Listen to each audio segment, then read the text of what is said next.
hope you're fit and well. So that's what it actually says. So without much further ado, my screen, there's something on my screen. This is real life, so I've got something on my screen. I'm just going to get rid of that. So listen, I'm going to welcome our first guest, but before I actually welcome him, I'm going to just sort of describe him. There's so much to say about him. I've got a list as long as your arm on a bit of paper here. So this gentleman, he's an international athlete who played basketball for England, and he unfortunately got an injury which led him to gaining weight. He's also written songs for Alicia Dixon, to name but a few. I'm not name dropping here, this is fact. He's worked in sales at Sky. This is a sort of entrepreneur, he's done it all. And he actually ended up having his own TV show with millions of downloads, working for Sky TV, and his show was called Fit in 5. And that show got me through lockdown in 2020. It was amazing. He's the CEO of Fit Freaks, and he has launched his own app, and it is very good. And he's now on the show Eat, Shop, Save. And I'm sure that Marvin has got a lot more to tell us as well. So let's welcome Mr. Marvin Ambrosius. Thank you so much. What a lovely intro. No one ever mentions my music in my intros, by the way. That's the first time someone's ever done that. I thought I'd better mention it. I can't actually see you on the screen. Yes. Oh, okay. So, there you are. We thought you were hiding then. This is real life. No, remember, I'm here. Well, yeah, I thought I had to mention it. Obviously, that is still to do with wellness and writing music, whatever makes you feel good. But I want to ask that first question. I want to welcome you to the show and ask you what was the pivotal moment that made you decide to lose weight and get fit? When did you decide that? Well, first of all, thank you so much for having me. I really appreciate it. And to shadow something that you guys said, one thing that really made me want to change was that I just didn't see a reflection of who I once was anymore. And that was physically and emotionally. I just wasn't the same person who I knew myself to be. I've always been very confident, I used to say, I never had an unconfident bone in my body. I literally, wherever I would go, I would thrive. I would jump on a stage. I would try something. I would never run away from it. And then I became that person that was kind of like, are we going out anywhere today? No, I don't want to go. Do you want to take a picture? No, don't take a picture of me. I just really became an inclusive person. I just didn't want to be around. And I just felt like, why am I feeling like this? And I'd realized that it was because I needed to change, because other people started to make me feel like I was overweight when I didn't see it myself. So when I put the weight on, it was other people that put that feeling onto me, and then it started to get to me. And that was pretty much what kind of started the weight loss journey off. Oh, wow. I understand that, because I've got to be honest with you, I didn't know that I was overweight until when I was in Jamaica on holiday. That's when I discovered that I had type 2 diabetes. That my husband said to me nicely, did you think that you were thin? I was walking around like I was very thin. But he said to me, no, you were overweight, but you were happy with yourself. So I couldn't see it either. But it was only until I lost weight that I realized, oh my God, that's what I looked like before. And I didn't know that. But the thing is this though, it's 2022, it's a new year. And we know that people make New Year's resolutions, don't they? And they say, I'm going to join the gym, I'm going to get fit. But why do people fail though? Because what's their reason, do you think, Marvin, that, they join and then they fail? Because you're starting unrealistic expectations of a year to come. That's why I do New Day resolutions. I don't do New Year's resolutions. I believe that if you're going to start something, start it now. Like, there's no point in thinking about saying, oh, it's Friday, I'm going to start on Monday. It doesn't make any sense, because you're already setting yourself up for a failure, because you're thinking of something and you're anticipating something that is deemed negative. No, change isn't negative. This change is positive. So you're putting it in the wrong place in terms of your holistic mindset. And that's where being fit in your mind is really important, because you've got to kind of look at a change as something that you need to do and something that you want to do, not something that has to be done. So it's a case of kind of flipping your mindset and having an understanding of how you work. Because I've realized with working with thousands of people that most people don't know themselves enough to make the change and understand where their pitfalls are going to lie. Like, I know in myself, I love food. I'm a foodie. But I know where my failures would come in is if I say every weekend I'm gonna kind of just forget about it and just eat what I want. Doesn't matter how much I train, I can't out-train a bad diet. That's just how my body works, and I understand that in myself. But if I eat healthy all the time and gym all the time, I actually just feel better in myself. But I like a lifestyle, and I think everyone's individual, and you have to kind of find what life do you want to live that makes you smile every day? Because the happiest person is the person that's smiling the most. That's a really good answer. I like the thing about the food thing. I love food. I've lost weight and I've had to make like a healthy change. I'm not saying I never eat, because people think, oh, she never eats that. There's nothing I don't really not eat. I just eat everything in moderation. And the one thing I have discovered is it's 70% of what you eat and 30% of what you do.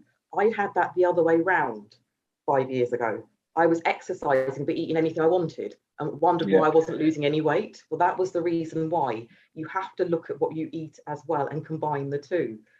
But working out, when do you think the best time is to actually work out in the day? Tell me. Do you know what? That's individual, because everybody on this call now has a different time of day that their days start. Like I used to start, I remember I started at 4:30 in the morning. I used to get up at one point for a job that I had. There was no way I could be somebody who worked out in the morning at that time. I need as much sleep as I can get. Whereas some people work 12-hour shifts. Some people have kids that are waking up in the middle of the night and they can't work out in the morning. It's all comes down to your own personal circumstances. So what I get everybody that I work with to do is literally calendar a week and find what pockets of time they have to exercise. I remember exercise doesn't have to be an hour. It doesn't even have to be half an hour. You might only have 15 minutes. And I work with 95% women. So I always say, when it comes to exercise and time, you need to also allowance the time to get ready and get changed as well. Men, we kind of just literally get in the shower, get out and go. It's easier for men. We can just get out and go. But I know women, it's not a case of I'm working out and then I'm just getting out and going. You need to give yourself 20 minutes after. So it's about finding those pockets of time that work within your life. So the best time to work out is when your time frame allows you to work out. And everybody has it. And that was why I created Fit in 5, was because I said, everyone's got 5 minutes. And the whole psychological root about that is, you start an exercise and you find it intimidating. If you feel that you can get through a 5-minute workout, you can then add another 5 minutes and make it 10 minutes. And then everybody kind of becomes their own trainer and pushes themselves and makes allowance for the time they have. A good answer. And you know what? I liked the fact that me and you worked out last year, and this man That was put awesome. me through a workout. We did 5 minutes workout, then another 5 minutes on top. That was 10 minutes. And I swear to God, the sweat was pouring off of me like it was a bucket of water had been thrown over my head. And I did that through the whole of lockdown. I did Marvin's workouts, and I swear to God, he got me through. I was sane through lockdown because of Marvin. Thank you very much, Marvin. I'm literally going to hand you over to Angela. We all want to ask you some questions, so we're sharing the load today. So Angela, over to you. Thank you very much. Thank you, Sandra. Marvin, I salute you, seriously, with all the things that you've done that Sandra's actually talked about. And if I'd known about you, I would have been doing the exercises with you through lockdown. But guess what? I did mine with Joe Wicks every day with the kids, and I absolutely loved it. Absolutely loved it. And it's good though. It's a good thing. I always said fitness is, to me, is like ambassadors of fitness, is where you can find it and what works for you. It's the convenience of being able to do it. It's just that during the lockdown, there was so many people doing it. But I used to always say to people, fitness comes down to, as well, is not the person that you're working, it's with the people that you connect with as well. Yeah. So that's why another reason why people fall off, because some people do generic workouts, but then they get bored. But you need to connect with the people that you're training with, and then you feel like you're part of a community. Part of a collective. That's exactly what it was for me. Seeing all the little kids and the messages they were sending. Yeah, every morning I was up doing it every day. I repeated it even after he'd finished. I was so sad when it finished. I must admit, I don't know if Sandra felt like that when you finished with training with Marvin.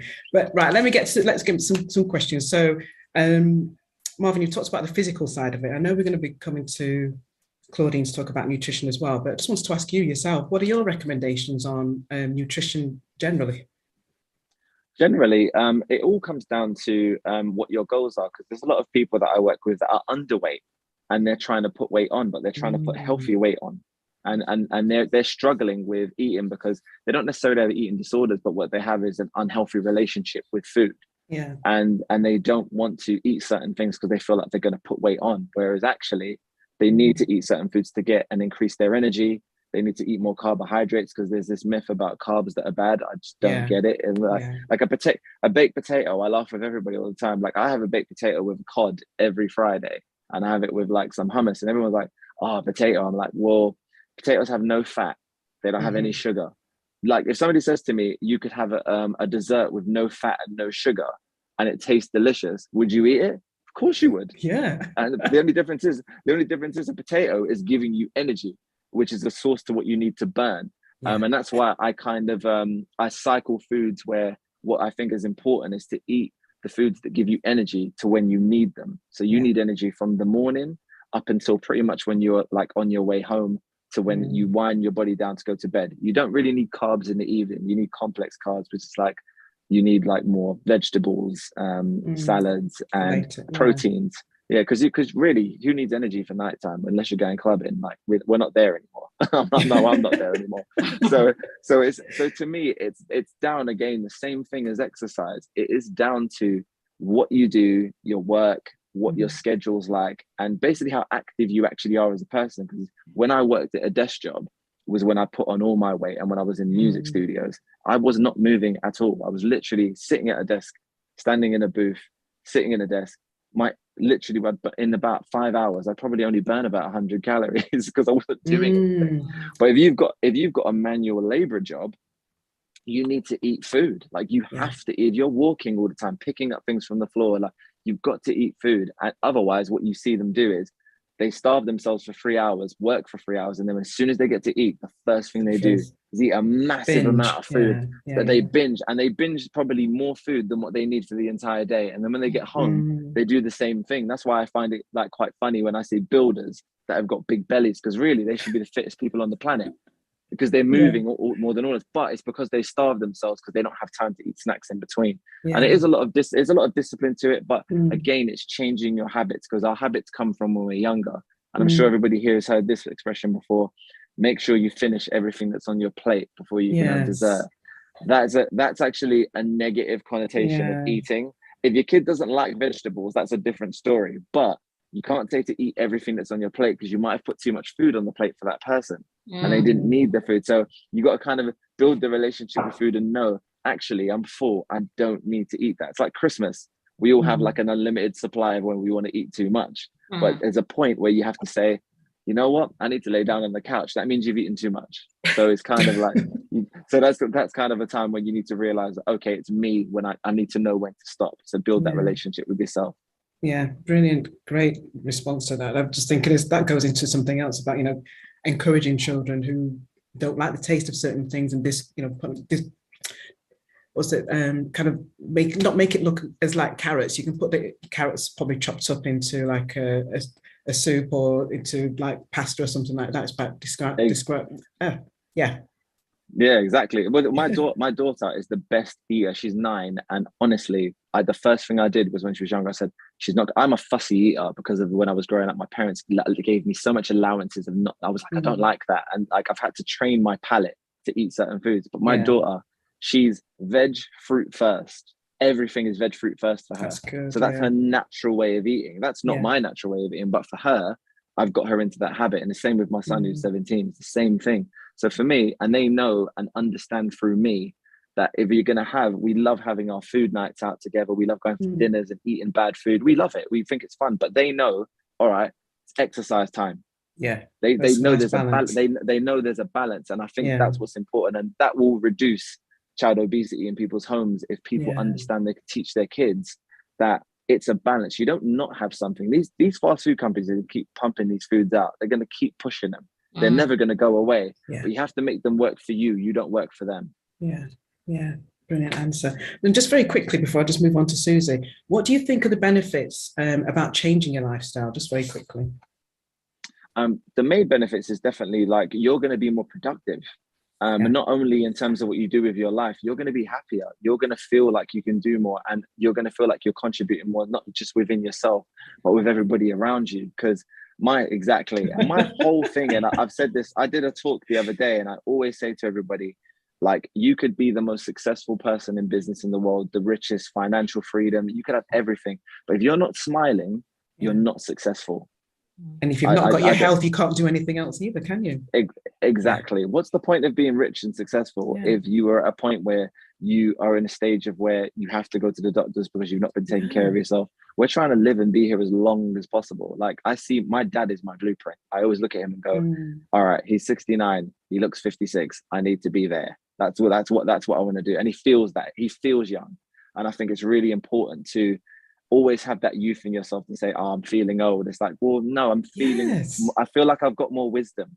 That's what I want to feel like. I don't want to feel like I'm old, but you go certain places and, you know, I'm old. Like, but No. you then realize that it's about being happy with where you are now, working on yourself today to be a better version of yourself tomorrow. Absolutely. Salute that as well. Thank you very much, Marvin. I'm going to pass you over to Susie, who's got a few more questions. Thank you for that. Thanks, Angela. I have. Thank you. It's really great to see you. I had a look at your Instagram feed a couple of days ago, and I saw one of your things. You had over 100,000 steps or something, or 100,000 movements in 1 week, which I thought was insane. Yeah. I was like, what, how? That was a crazy week. That's why I highlighted that. That never happens. I usually get to about maybe 70, like 65, but I had a very crazy week, and I was like, wow, if I could do that every week, that would be great. But I knew it was unrealistic that week. I just felt like, okay, let's just hide my phone now. I won't look at what I've done this week. I work from home, so from my office to the kitchen, not many steps. Lockdown, that was all of us though. Like, I made sure I got all my steps in my workouts, but in terms of walking, I probably was doing about 5,000, 4,000 steps a day during lockdown, maximum. Very hard. Maximum. But just in terms of motivation, because you know, how do you? I'm going to talk to you more about your five steps. Is it Fit Freaks? 5 minutes fit in 5. 5 minutes. Yeah. But in terms of getting started, you know, how do you motivate other people who feel? I mean, you talked about obesity and overeating. And some of that can be emotional, and that's kind of where body and mind come together. And if you're in an emotional rut and you're kind of using food as a comfort, how do you, you know, in your program, get people to make that first step? The first step is like any, I say to everybody, okay, what are the challenges you have? Why don't you want to exercise? And most people want results right now. They want whatever they look like, they want to look like the best version of themselves now. And the best way for somebody to change is to realize, how long did it take you to get to where you are now, to the stage you don't like? And I say, now you need to reverse that and then do the same thing backwards. And most people, once they have an understanding that you weren't built in a night, so to get to where you want to go, it's the marathon, it's not the sprint. Yeah. So that's how I kind of explain it, and explain to people that you've got to start, it's a day-to-day thing. But you have to be consistent. So consistency is the number one word in anything that we do that we want to be great at or we want to achieve. So with people that are getting into it, I always say, that's why the 5-minute program works. I say, start with your 5 minutes, even if that feels like it was the most difficult thing on the planet. If you do that every single day of the week, you will burn between 70 to 130 calories every 5 minutes. So if you add that towards your weekly activity, the next week, you are guaranteed to have more energy, and you will do 10 minutes on one of the days, 5 minutes on the other, and you just increase it slowly rather than thinking, I need to do this now. It's like, no, increase it slowly. And it's about pacing yourself and remembering, we don't know what's going to happen tomorrow. As morbid as it sounds, we don't know if we're going to die tomorrow. We don't know what's going to happen, but focus on what's going to happen and think of the future version of yourself rather than the version of tomorrow. So if you're working towards that every day, you will become the person you want to see. Awesome. So if people want to get involved in your Fit in 5 minutes, the thing that Sandra got involved with in lockdown, what do they need to do? How do they access that program? Well, there's many ways to do it. So on Sky Television, the show's still actually sitting on there. I did that show with them 2017, and because of obviously lockdown, it was so popular, it still gets used every single day. But then I did workouts with Weight Watchers, I did my own program, and then now I do the Eat Shop Save show to transform people's lives. But I also now run a live Fit in 5 live Instagram sessions. I do 5 workouts a week, and they're basically 30-minute workouts, all 5-minute sections. But there's 195 workouts on there. If you just follow me at Marvin Ambrosius, DM me, and you can join the crew. And I can say to everybody here now, in terms of affordability, it's probably the cheapest thing you'll see. It's literally the cost of, I say, 5 cups of coffee a month to join my crew. It's literally 23 quid a month. And in doing that, you have full access to me. I do coaching with you online. I talk to you. We have a weekly chat. And the reason why I do that is because I know it took me a long time to get my mind to where it needed to be. Even when I lost weight the first time, I put all my weight back on because I wasn't in understanding of me and how I can actually self-sabotage, because we do it. You don't realize, but we all self-sabotage. And it's the imposter syndrome that we have in ourselves. And we kind of like go, oh, it's all going well. Oh shit, it's going great. I better like, let me mess it up a little bit. It's like, no, I'm there to actually bring you and keep you connected with what's happening now of yourself and joining that crew. So just follow at Marvin Ambrosius, DM me, and I'm happy to talk to you and then explain to you the next steps on. That sounds amazing. And I think you might find a little DM in there from me. Me too. I'm down with the self-sabotage, I tell you. Yeah, we all do it. It's human nature. It's just who we are. Like, but there's nothing, again, don't beat yourself up about failure. The only way you become successful is through failure. So that's why, like, if I do fail in anything, I'm actually like, okay, I've learnt my lesson. I'm going to try. And you just keep going. And I think a lot of people just, once they fail in a week or they do something in the first week, it's like the New Year's resolution syndrome. Everyone falls off in February. And then they're like, oh no, I've had a bad week, forget it. I'm like, well, you had a bad week, just jump on the next week. It's like, that week's not disappearing. I don't know what happened. It's like, you've had a bad week. It's fine. It's no such thing as a bad week. You needed to probably just relax that week. It's a lifestyle. Just treat it as a lifestyle. You can't starve yourself every day. You can't not have a takeaway. You can't not go to your parents or family members for a dinner that they're cooking that you know is unhealthy and you're trying to avoid it. You've got to plan ahead and make it work for you. So for instance, if I'm going to a restaurant or going to a family member's where I know the food's going to be bad, I go, all right, this is going to be a highly calorific night. I'm going to double my workouts that day. I double my workouts on purpose. I'll make sure I do two, because I know I can't outwork out what the food's going to be. It's not going to happen, especially if I'm going to Caribbean household. Not going to happen. So I'm not going to be able to burn 2,500 calories. So I'm going to say, all right, I'm going to do this in the morning and this. And basically what I'm doing is I'm just limiting the damage. Damage limitation. Before we move on, Marvin, it's been amazing talking to you. I could talk to you all day. So a quick question: fried plantain, yes or no? What was that? Sorry. Fried plantain. Yes or no? Fried plantain. I'm not gonna lie. I have fried plantain every single 2 weeks. I do it with coconut oil. Yes. So I do it with coconut oil. I do it with coconut oil. And when I have it, this is the key with it. I don't have it with any other carbs. So I'll have it with protein. I have it with protein and vegetables. That's it. So what I've done automatically is I've cut out about 350 calories out of that meal, and I'm enjoying the plantain. So no dumplings, just the salt. Oh yeah, you can't You can't do the dumplings with it. You've just basically set yourself up for failure there. Like you've got to. Obviously, pick one. Yeah, exactly. You got to pick one and go against the other. But to me, I love fried dumplings, but they don't love me. Amazing. So now you have a blueprint. All you Jamaicans out there who love your breakfast, you know how to do it. Just ditch the dumplings.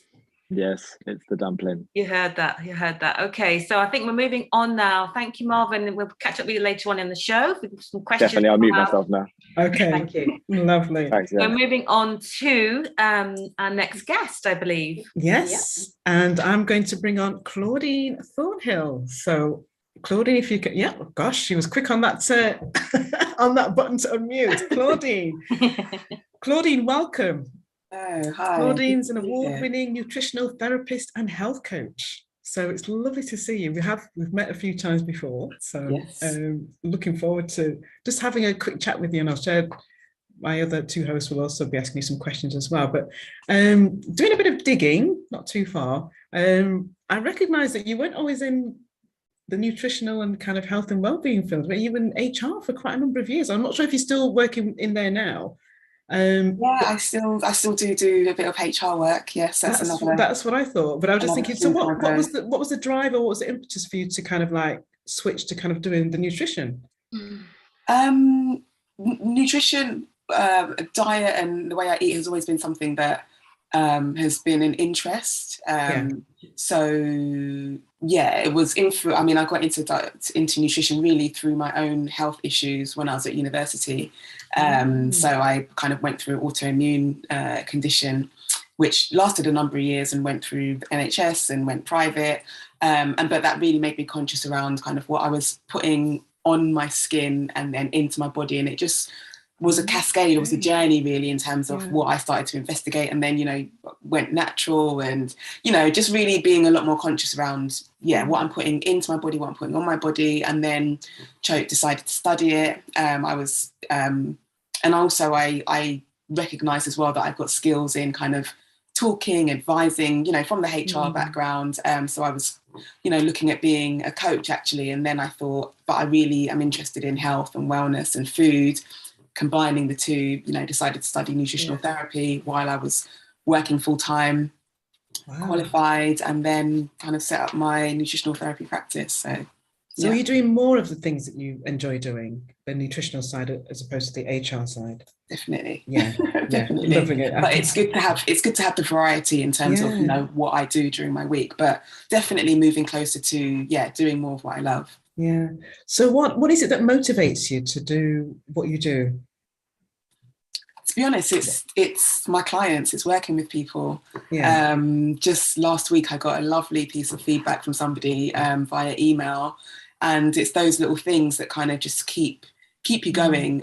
So getting the feedback, seeing people's results, but also just, you know, my own interest and passion in nutrition and health and wellness. And there's only so much I can talk about this stuff to my friends, my family, you know, they're going to get bored of it. But, you know, coaching and supporting clients who have got, you know, real struggles and issues is just, something I'm really passionate about. And also, like I said, seeing the change in maybe their health condition, or even just the mindset that they have and the approach to food is definitely rewarding. Yeah, and I know that I've got some of your recipes as well. I'm just putting this out there. I'm sending it as well as the fact that, you know, Claudine's recipes of some of the things, absolutely amazing. I have to say that breakfast, lunch, and dinner is sorted. I've got my my program of what I'm going to be having for the next few weeks, and it's just fantastic. So I can really vouch for that. You work mostly with women. Was that a conscious choice? I know because you've described, you know, the health issues that you had. Was that your intention to just kind of work with women? And I just wondered if you work with any male clients at all? Any males that may be listening? Yeah, I do work with men. I have worked with men in the past. My specialism or my focus is on women because I focus on hormones really. And both men and women have hormones.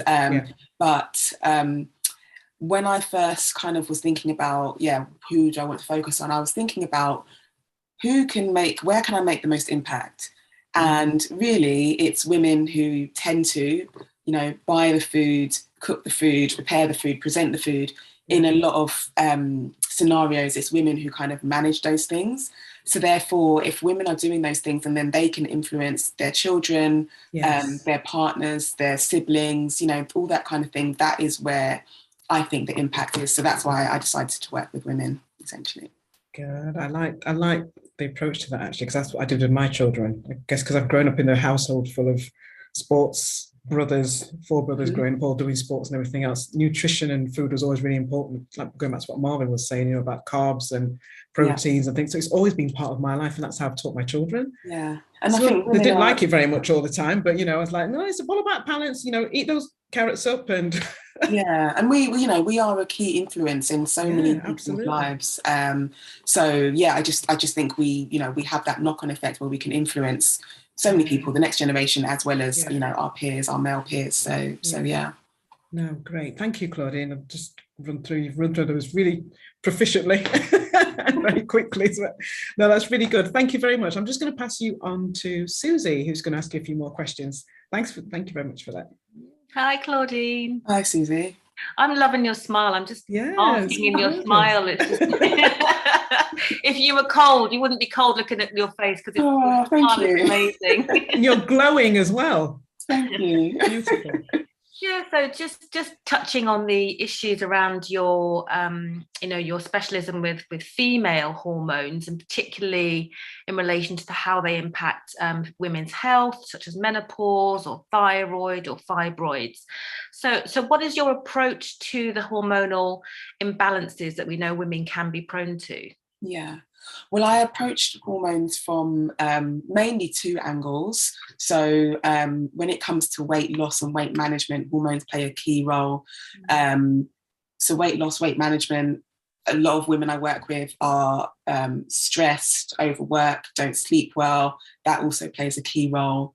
And then it is around the kind of, the reproductive health as well. So the menopause, perimenopause, menstrual cycle issues, fibroids, all those kind of things. So when it comes to the reproductive issues, it is around just, encouraging hormonal balance, so the balance between the progesterone and the estrogen and, balancing those out. But when it comes to a hormone like insulin and cortisol, which is really involved in the stress response, is involved in our diet and exercise and things like that, that is really the key that we need to manage, because our hormones work synergistically. So if insulin is constantly high, if cortisol is constantly high, that will have an effect on our reproductive hormones and can, have an impact on things like the fibroids or the symptoms we experience when we go through menopause and perimenopause. So really I approach it from ensuring that cortisol and insulin are balanced through the diet. So things like looking at the carbs, looking at the protein,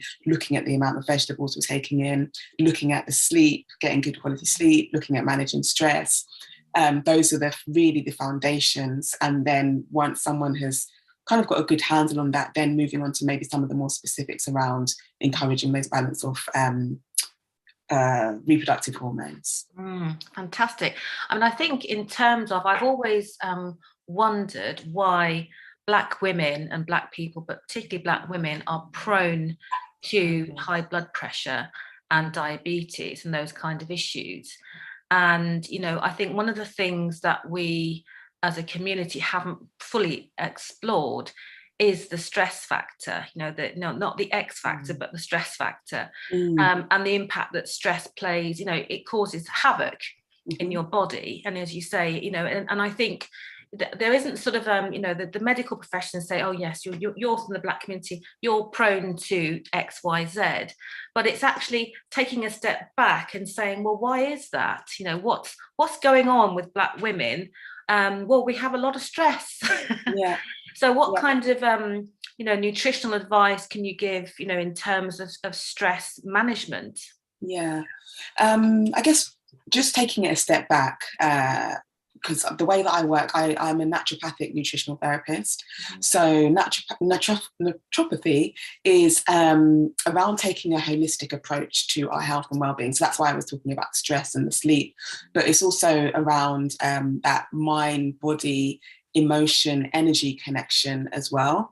So when it comes to stress, it can be combated through the diet, but it is about the mindset and the emotional well-being and encouraging healthy outlets for the stress as well. So moving our body, we can hold, stress and tension in our body. And this is why we suffer with things like headaches, neck aches. Also, if we think about on an energetic level, stress can be held in the womb area as well. If you think about our chakras and things like that.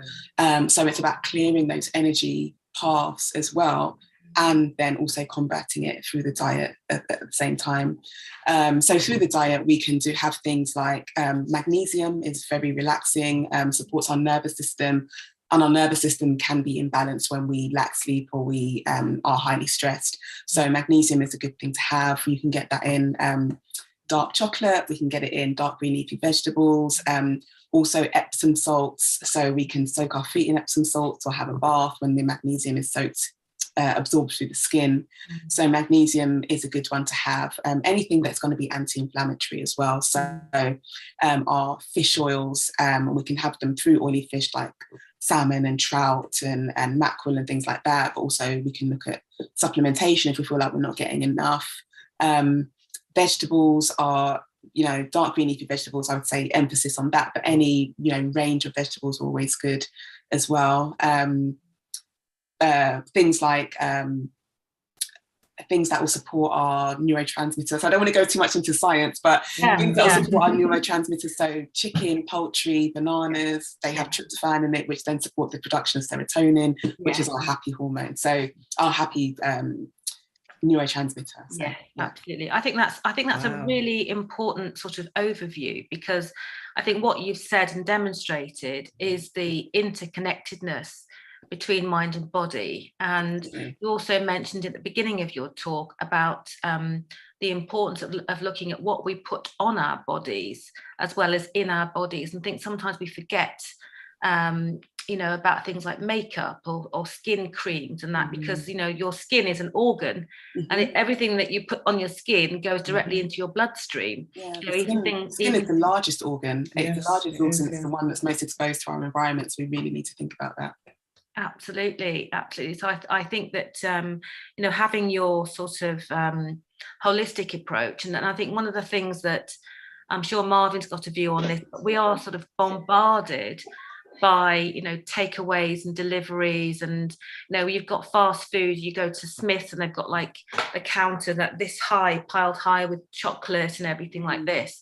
So it's very you have to be very strong mentally, I think, to be able to sort of stay grounded in your choices. Of being able to choose what you want, and how is this going to benefit my health, how is this going to benefit my well-being. So I think that you because you've covered the whole sort of 360 approach, I think it would be great, you have a great product, a great offer, because you look at all of those different aspects. I think that's really important, definitely. And I guess just touching on that, I would definitely echo what Marvin was saying as well, around kind of making a decision. And when I'm working with coaching clients, that's kind of what I talk to them about, is actually why are you looking at your diet, and why are you looking at it now? Like, what has been the impetus for it? And that there might be some kind of trigger, like a diagnosis or something like that, but it's also about, where do you want to be in the future? Who do you want to be in the future? What kind of life do you want to be living? And kind of staying really close to that image or that narrative that you've created for yourself. So even if it is, for myself, I can definitely fall off, but for me, what works is just writing things down and like reviewing it, every day, about why I want to do something. So whether it comes to exercise or diet or something like that, but it's just staying really close to your why, which can then help when it comes to those tempting times at those counters. Absolutely. And I think that's a really great sort of reminder. So if you're going to give people sort of one takeaway from your sort of holistic approach, what one thing can the viewers today do to sort of make a step, a bit like Marvin, sort of 5 minute, what are the one or two things you can do really quickly to make changes? The key foundations that I would say are, I've probably got about 5, but I would say, it doesn't have to be anything complicated. Keep it simple. It doesn't have to be expensive. So the key things that really are going to support our health are things that are free. Moving our bodies in a way that is enjoyable to us. I'm also a qualified yoga instructor as well. Yoga is something that is, really close to my heart. But just moving our bodies in any way that feels good to us. I would definitely advise people to include weight training as well as cardio, but Marvin's the expert on that. Moving our bodies, getting good quality and enough sleep. So, you can lay down for 8 hours, but whether you're actually resting and whether your mind is resting as well is a different matter. So trying to get good quality sleep, water, breath, breath work, to be breathing deeply, that just brings that relaxation into the body, nourishes our cells, so breath as well. And then when it comes to the diet, including, I don't advise excluding any food groups unless you've got a diagnosis to exclude something like dairy or gluten or something like that, but including vegetables with all of our meals, about a third or half a plate of vegetables with lunch and dinner. I think that's a good way to go. Good quality protein, lean protein, chicken, turkey, fish, red meat, if you have it on occasion. I know some people don't eat meat at all. So finding plant-based protein sources and varying those as well. And then getting in your complex carbohydrates. So complex carbohydrates are going to be your whole grain varieties of foods, or your root vegetables, like Marvin was saying, your potatoes, your butternut squash, all those types of things. So those don't need to be avoided, but you know, we do need to kind of not over have them, and ensure that we're getting in our protein and our vegetables at the same time. Fantastic. And I think you mentioned also, if people don't want to take red meat, there are sort of alternatives to your omega-3s. You can get actually alternative omega-3 and 6 from plant sources as well. I think that's worth mentioning. But I think great tips there. Amazing. Absolutely fantastic. And I love your 360 approach. That's really fascinating to hear. So I'm sure you'll have lots of questions to you later on. And thank you so much. Thank you. Hi, Claudine. It's over to me now. I was just going to say, that term, you are what you eat. It's so true, isn't it? Do you agree with me on this? Because I was diagnosed with type 2 diabetes in 2017. I lost 2.5 stone. I was putting rubbish into my body. I can tell you that now, years before that. And I've changed my diet. I've got energy. People are like, why is she so busy? And it's because I've got energy. I see people, I keep trying to explain to people, even as a personal trainer, without being critical. Even if you tell somebody something, they think you're being critical. Do you agree with me on this? And that term, can you explain that you are what you eat? Because whatever you eat is what's going to happen to you. Do you agree? And can you explain why that is so true? Yeah, I mean, you are what you eat, and also taking it a step further, you are what you absorb as well. Because some people can eat a really healthy diet, but if they've got gut health issues, they might not be absorbing all of the nutrients from the food. So that's another thing to add. But essentially, food is information for your cells. If we take it down to the bare bones, all of our food is broken down by our digestive system into the smallest component parts, into the molecules and the atoms and things, and then that goes in to feed our cells. Our cells need certain things to be able to function. So the cells are the kind of foundation of all of our body parts, whether it is our eyes, our nails, our hair, our skin, our heart. So they need certain elements to function and to trigger chemical processes in the body. So, producing a certain hormone is going to be triggered by, and I'm just making this up because I can't think of the process right now, but producing a certain hormone is going to be triggered by, vitamin A or vitamin C. Ensuring that you get that in adequate quantities will then trigger a process which will help with producing that hormone in adequate quantities, and then also expelling the hormone when it is used and needs to be released from the body. So on the most foundational level, the food is information for our cells and for our DNA, and it can, when we think about things like the term epigenetics, it comes down to like kind of switching on certain DNA processes or turning certain things off. So yeah, that, I hope that explains it. And not, it does, and it just makes absolute sense. Well, you heard it, guys, here from the expert. So this is Lady's an expert here. So obviously that term is very important. And I've got to say, Claudine, I do see people like eating bags of crisps, piles of chocolate and lots of other things. Not saying don't eat crisps, don't eat chocolate, and wondering why they're so tired. And that's one of the things that almost slightly frustrates me sometimes. But I can't make someone eat what they don't want to eat, but they have to find that time themselves. Look, thank you very much. We're going to ask you some questions at the end, and I've saved a couple as well, just in case. So thank you very much for your time. And I'm going to pass you over to Susie and we'll introduce our next guest. So Susie, over to you. Thank you very much, Claudine. Yeah, fantastic. And last but not least, waiting in the green room is the lovely Astrid. Yay! Hi. I know it's like she's lively today. Love it. Oh, Astrid's got energy. Listen, we all need some of what Astrid's taking. Pass it here. I'll push it out to you. Thank you. Welcome to this wellness edition of Women's LIK, and thank you for being patient. I hope you've enjoyed the other guests so far. I mean, it's really been food for thought, definitely, no pun intended. And just in terms of where you come into the sort of wellness grid in terms of your work, tell us a little bit about that, because last time I saw you on Instagram you were at a swimming pool. If I tell you a little bit about what I do, for many years I've always been a fitness exercise instructor, and that was something because as a child I was a gymnast. I was always full of energy, always full of beans, always tumbling here, there and everywhere, and cartwheeling down the corridor and drove mum nuts. So I got into a lot of sport, a lot of fitness, that kind of thing.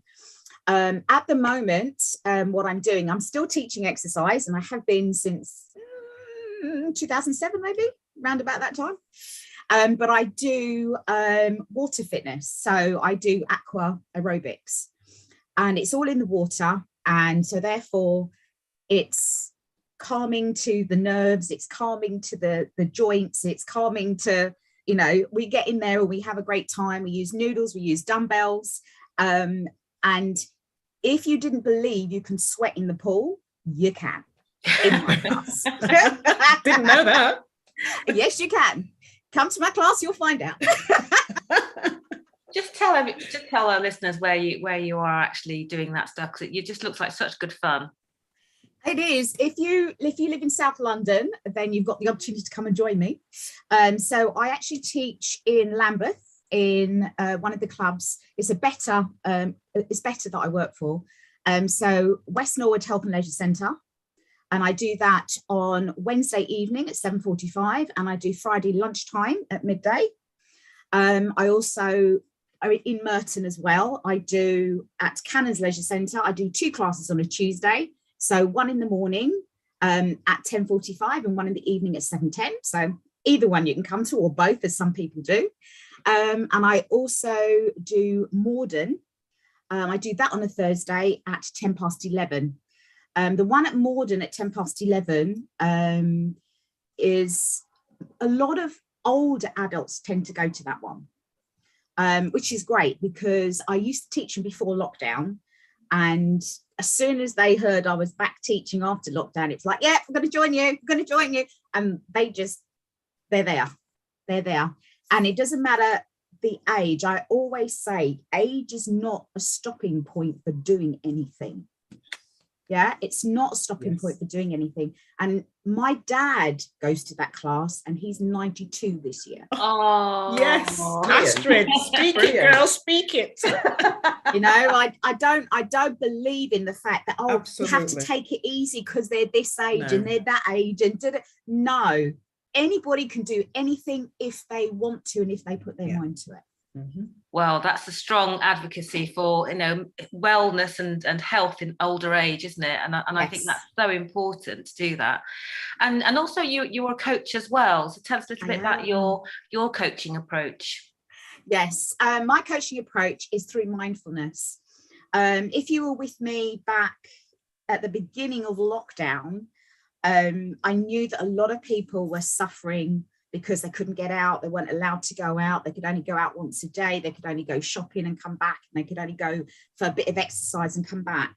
And that for me was highly frustrating.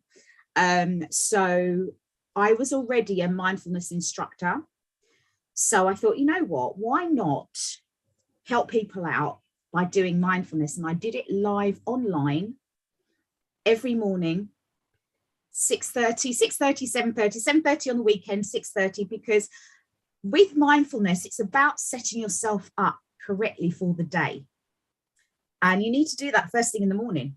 There's no point in doing it later on in the day. You need to do it first thing in the morning.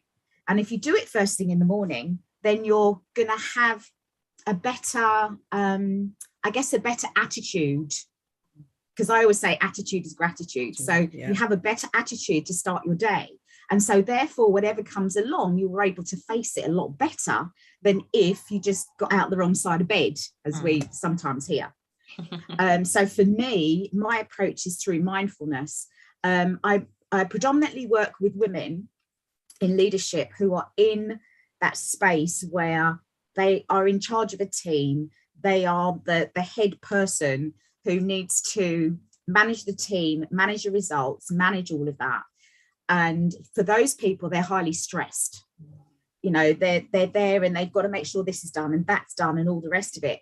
And it's about getting them to work on the business instead of in the business. There's a big difference. If you're working in the business, that's what's stressing you out, because you're trying to do everything yourself instead of having the ability to delegate to others. And quite often you hear, yeah, but I haven't got time to do that. Well, if you don't make time, you won't be able to. It's about making time. And in order to do that, you need to change the way you think. In order to do that, you need to be mindful of what it is you do, what your triggers are, what your preferences are, all of that kind of thing, so that you can then start thinking more globally, more holistically, you know, in a different way, so that you can change and so that you can, you know, cut down on that cortisol, which is the stress hormone in the body, and just understand how to bring down those stress levels so that you can operate, you know, in a calm space, in a calm environment, in a calm way. Because the higher your stress level, the less common sense you have. The calmer you are, the more common sense you have. I believe that. And it's about understanding that, and understanding, well, what is it that's triggering me to raise my stress level, and what I need to do to bring that back down so I can operate in a calmer space. Astrid, in terms of the you know, the mindfulness approach, you know, you're talking about working with what we'd call type A women, for example, and type A women, who I know a few of, I may even be myself, can be resistant to the idea of stillness and stilling the mind and stilling the body, which is what mindfulness demands for you to get into that clear headspace and that lowered level of cortisol. So how would you approach someone who is resistant to say, well, I can't sit still, and I've got all these thoughts going through my head and I can't relax? What do you say to those women? What would you say directly to Susie? I used to be that woman. I used to be that woman, and I was encouraged to actually learn about mindfulness and teach it. That's why I'm teaching it now, because Susie. I used to be that woman that I couldn't keep still. I've always been active. I've always been energetic. I've always been, you know, into everything, and I can't keep still. So I what I say to people is, what is it that you do when you're sick? What can you do when you're sick? And it just gets people to think, well, I can't do anything. Exactly. Do you want to be like that for the rest of your life? Or do you want to have some time where you take, I call it self-care. Or do you want to have some self-care time? And it takes 10 minutes. So give me 10 minutes of your time and we'll go from there. Excellent. And that's it. Excellent. So we've got Marvin's 5 minutes, your 10 minutes. We're going to carve up your time, people. We've got it all sorted out. For sure. Astrid, that's fantastic to hear those really sort of sensible approaches. And I think we've got like lots of questions in the chat. And it'd be great, I think, Sandra, to get go through the questions and get people to ask any questions that they've got at this stage. Well, we're going to do that at 1 o'clock. I've still got one more question for you, Astrid, personally. We're going to do some questions at 1. It was just to say, if someone can't afford a coach, because, you know, we're going through some difficult times, what advice would you give in terms of, and we want you as a coach, I want you to be my coach. I'm just talking to you now, I'm like taking it all in, I'm taking notes, by the way. What would you advise of the person that can't afford a coach? Right, of the person who can't afford a coach, for me personally, what I do is I have a strategy call with people, which is free. It's for 45 minutes. And I go through, you know, what is it they're trying to learn? What is it they're trying to achieve? I go through what it is that they want. And then I put together, you know, some top 10 tips on what they can do to actually do it themselves, so that it doesn't cost them anything, but that's there. But I also encourage them as well to join my Facebook group, which is free.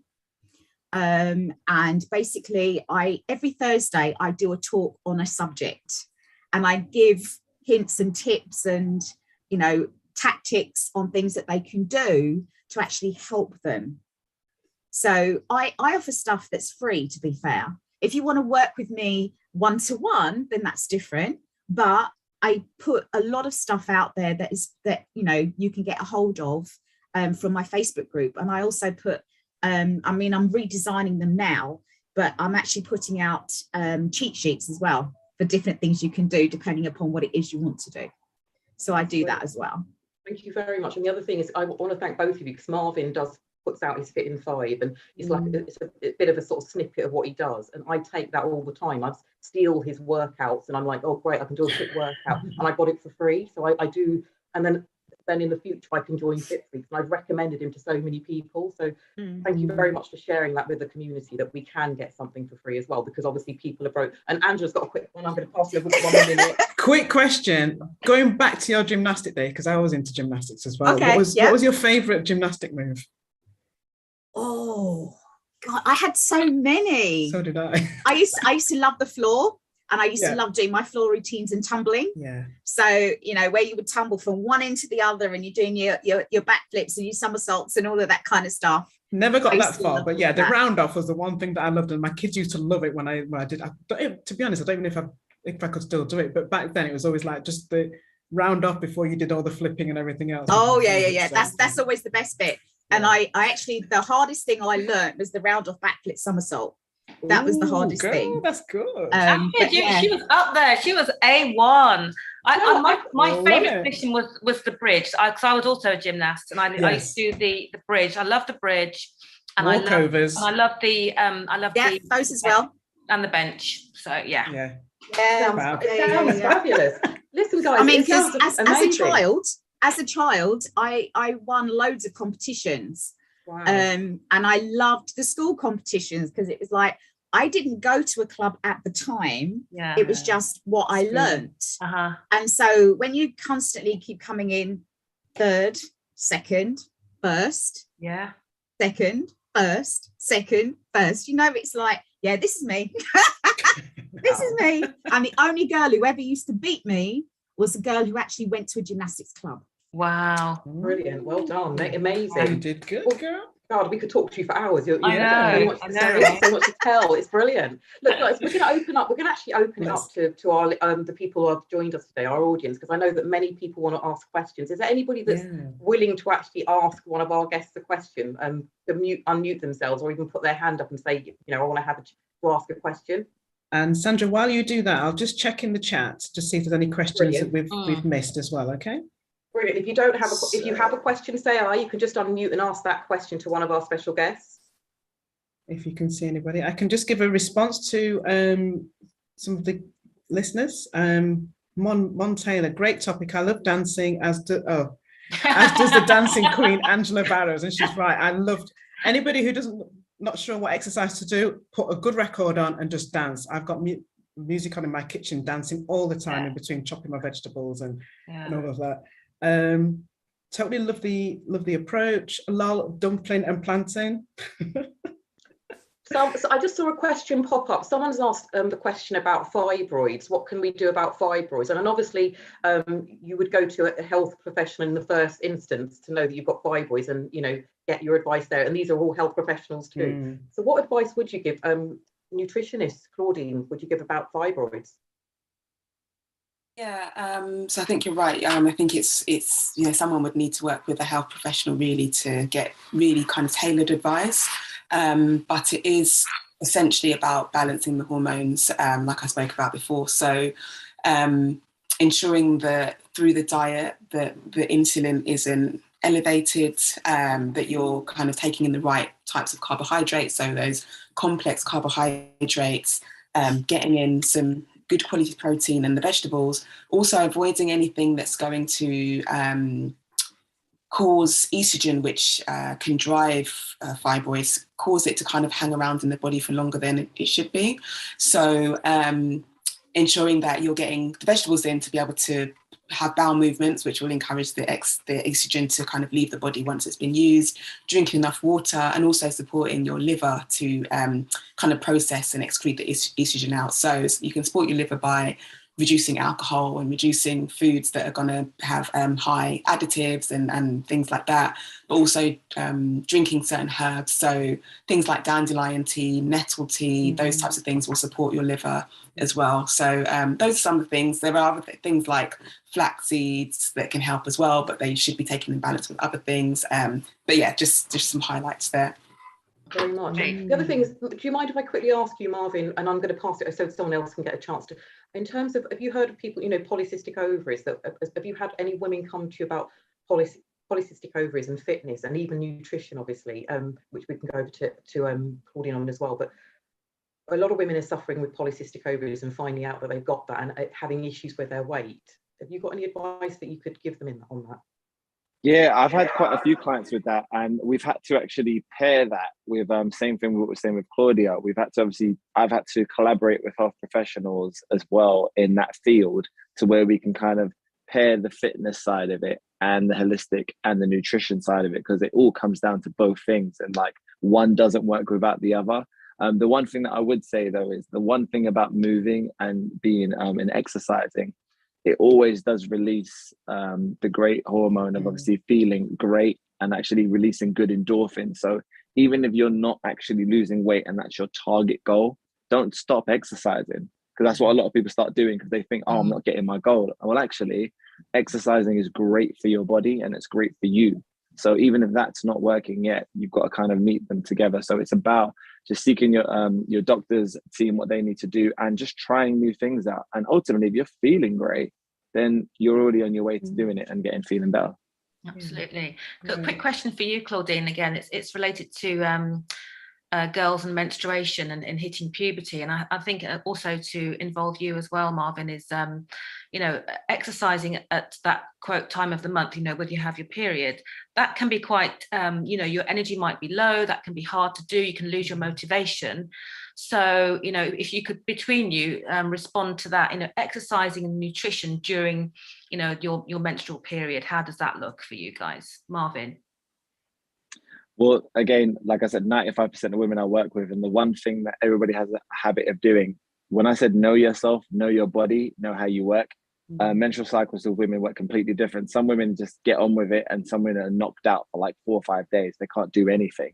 And it is a case of listening to your body. But then again, it's trying to form it and get an understanding of what can help you feel better if it is a bad menstrual cycle, because women do have bad ones and some people just have routine. So I would say the best thing to do is focus on your nutrition during the week, to where you're actually losing a lot of blood in your body, and then you're needing to increase your irons, because you need to increase your irons. But chocolate ain't always going to help, because that's everybody wants to go to the chocolate. I'm like, it's going to help you for a small period of time, but like get your irons and your magnesium, and so get your irons and your magnesium in, and try and continue with your regular routine. Obviously, it can feel uncomfortable. As a man, I can't feel that and understand that, but from hearing it, I know it's uncomfortable.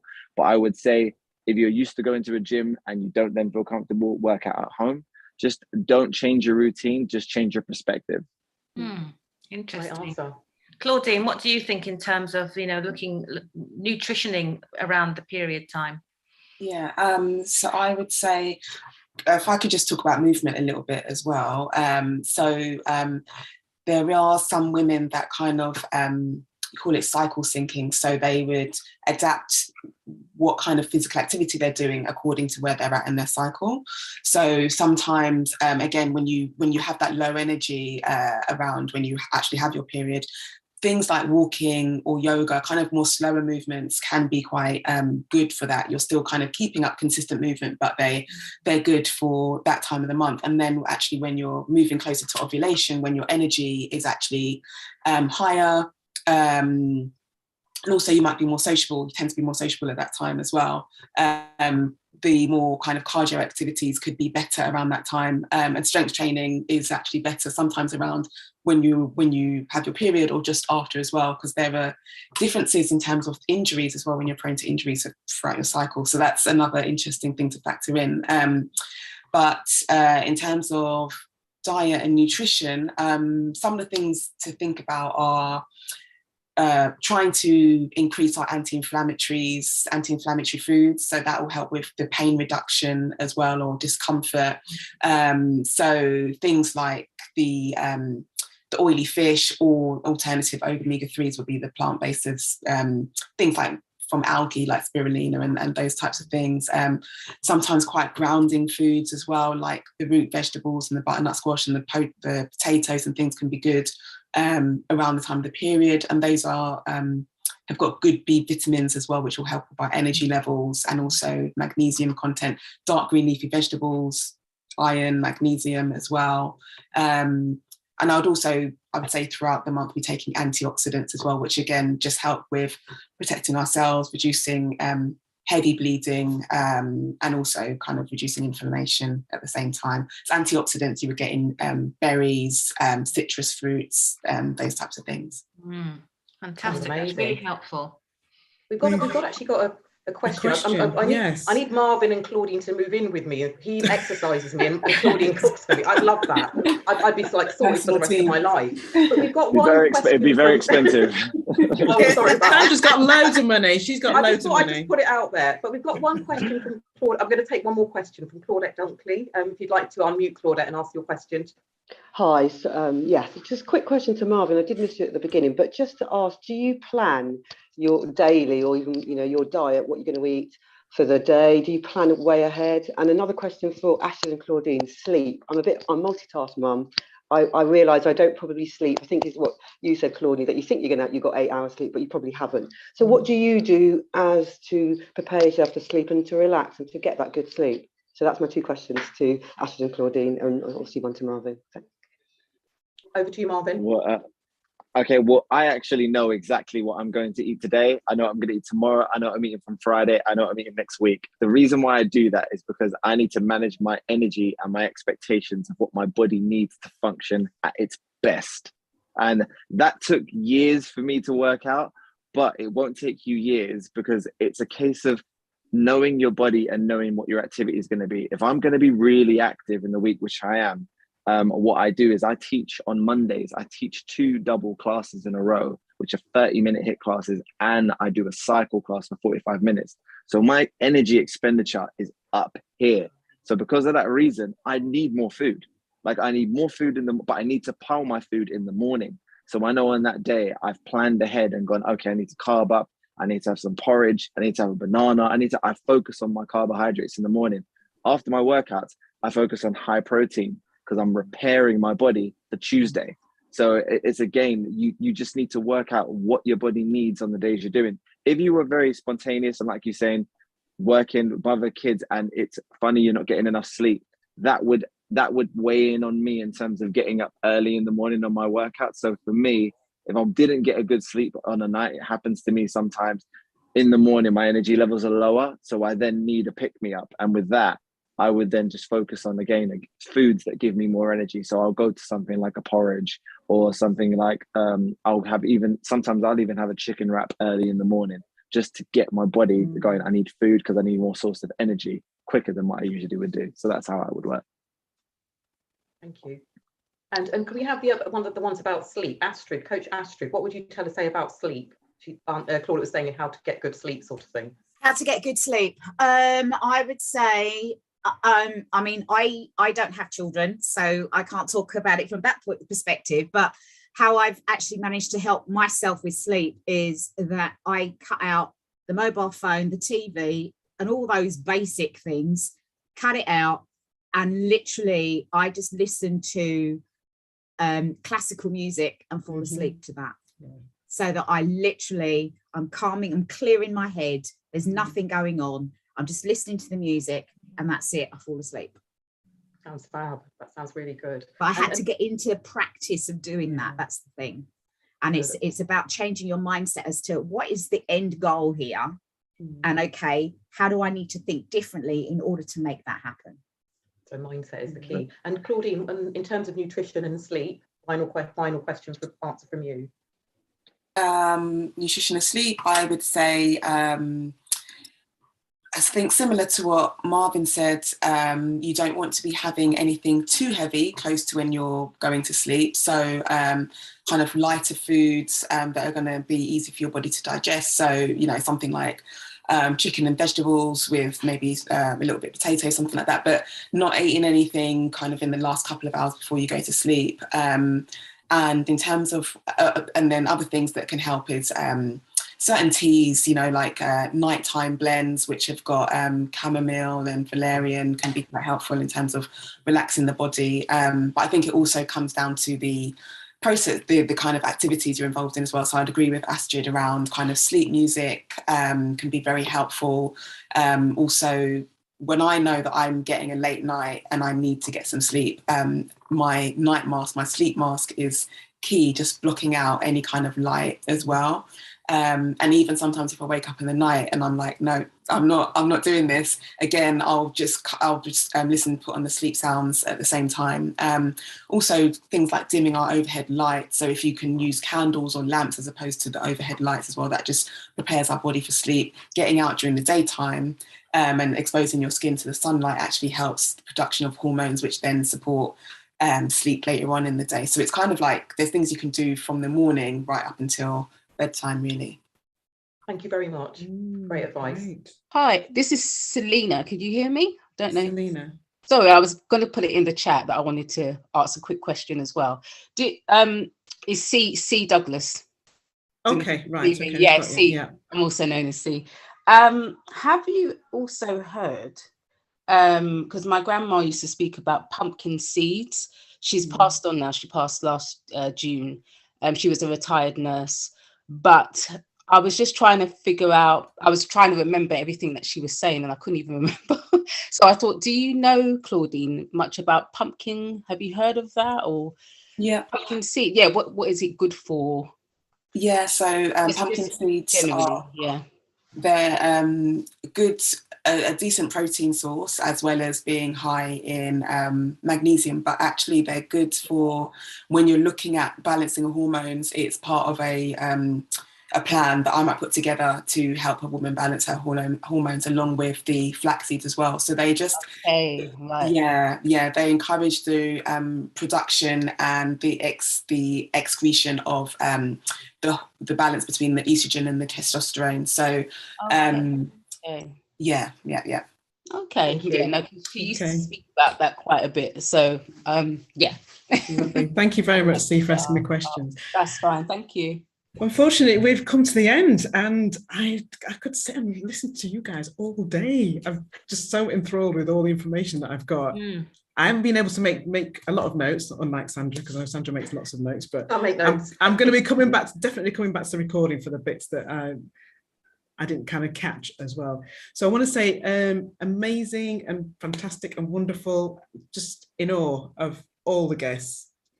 Marvin, Claudine and Astrid, I just want to say a massive thank you for sharing your knowledge, your information, and giving our listeners as well loads of information there that people can actually get started and start to look at their physical health and their mental well-being, and also look at the food that they're eating. I'm just speechless in what I'm actually learning. But so thank you to all of you for being our guests. Thank you to my co-hosts Susie and Sandra for another Ultravision Women's LIK, and want to say that our next Women's LIK show, I want some trumpet blowing because it's our first year anniversary next month. It's going to be on Sunday the 29th of May is our first year. So we're going to have massive celebrations. So there'll be bells, whistles, everything going on. So let's gear it up, girls. You won't be having any champagne at all that day. You might not be. We better just check in with Marvin and Claudine before we decide. It's a lifestyle, people. Like I said, plan ahead. It's a lifestyle. Make sure you I've got my plans. Thank you. And there's no food. There's no food that's bad for you. You can eat whatever you want. Exactly. Moderation is the key. Yeah. Exactly. So on that note, we're going to say thank you very much for joining us. Everybody for joining us, and thank you. Have a good weekend. Thank you so much, guys. Stay safe, everyone. Thank you. And if the guests could just stay on, please. Thank you. Okay. Bye. Take care, everybody. Have a good weekend. Enjoy the sunshine. Get some vitamin D. Bye.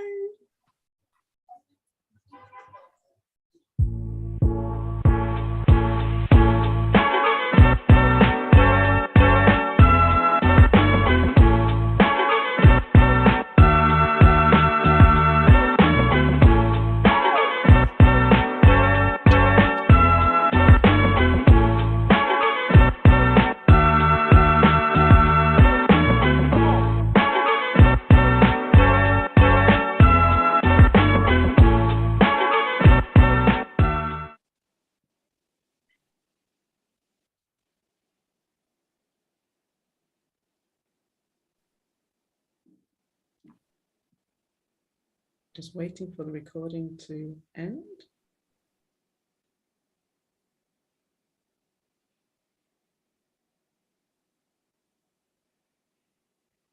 Thank you, recording. And relax. And breathe. We've still got participants in the room at the moment. So once we've cleared, we're still live on YouTube. well, we've still got participants, so we're waiting.